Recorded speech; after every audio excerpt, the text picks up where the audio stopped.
Hey guys, welcome back to Karthik Writer YouTube channel. Blog ఇలా video ఏంటంటే battery charging చేయడానికి పోతున్నా. నిన్న లాస్ట్ వీక్ వచ్చేసి నేను కింద పడింది, దానికోసం ఇప్పుడు బ్రేక్ లీవర్ కొనుక్కోనికే పోతున్నా, ప్లస్ బ్యాటరీ ఛార్జింగ్ చేస్తున్నామని బయటికి వెళ్ళిన.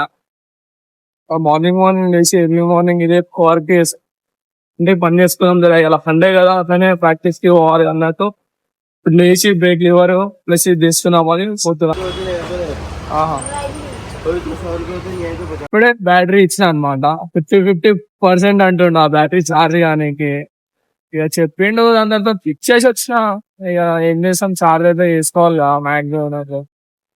ఇప్పుడు అది ఛార్జ్ చేసినాక సెల్ఫ్ లేస్తుందో లేవో అన్నట్టు, సెల్ఫ్ మోటార్ పోయింది మెకానిక్ చెప్పిండే, సెల్ఫ్ మోటార్ పోయింది కానీ ఇక చూడాలి మన సెల్ఫ్ లేస్తే బెటర్. ఇక అంటే ఈజీ ఉంటుంది, కిక్ కొట్టకుండా ఊకే కిక్ కొట్టాలని ఇబ్బంది అవుతుంది. అట్లా అని సెల్ఫ్ కోసం ఛార్జింగ్ చేసిన. ఇక బ్యాటరీ పోతే మళ్ళీ బ్యాటరీకి ఒక 1400 చిల్లర స్టార్ట్ అది. ఇప్పుడైతే షైన్ యోగట్, అదే బ్రేక్ యోగట్ కొనుక్కోనికే పోతున్నా. Air filter plus air filter అనుకో పోతా, కొననికే పోవాలి. ఎప్పుడే అన్ని తీసుకున్నా అయిపోయింది. అందులోనే అంటే brake lever, air filter plus brake లైనర్లు ఇస్తున్నాం అన్నమాట. ఆ రోజు లైనర్ లేకుండా అవన్నీ వేయాలి ఇప్పుడు తీసుకోవాలి మెకానిక్ ప్రాబ్లం. అది అట్లనే ఉంటది. మళ్ళా వీడియోలు చూస్తున్నావు మళ్ళా ఎందుకు చెప్తున్నావు? అట్లనే వాడు ఏమొద్దు.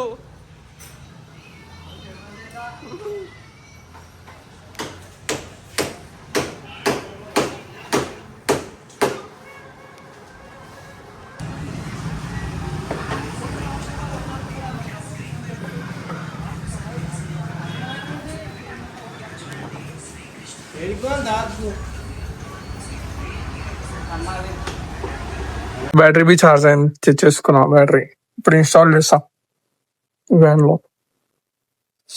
ఇన్స్టాల్ చేయాలి. అంత ముందు బ్యాటరీ సెల్ఫ్ వేస్తే బాగుంటుంది. ఫైనల్ గా అయితే ఫిట్ చేసేసిన. అది ఏమంటారు, సెల్ఫ్ స్టార్ట్ అవుతలేదు. బ్యాటరీ ఫుల్ అంటే సెల్ఫ్ మోటార్ పోయింది అనమాట. ఫిట్టింగ్ అయితే చేసేసిన, మొత్తం సెల్ఫ్ మోటార్ పోయింది. ఇప్పుడు దీనికి ఫస్ట్ బండి అయితే స్టార్ట్ అయిపోయింది. ఈ బ్రేక్ అని మెకానిక్ తో ఫిట్ చేయించుకున్నాం, సెల్ఫ్ స్టార్ట్ అవుతలేదు.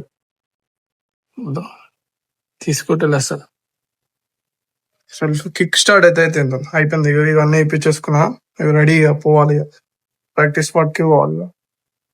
చలో ఈ బ్లాగ్ ఇడికే.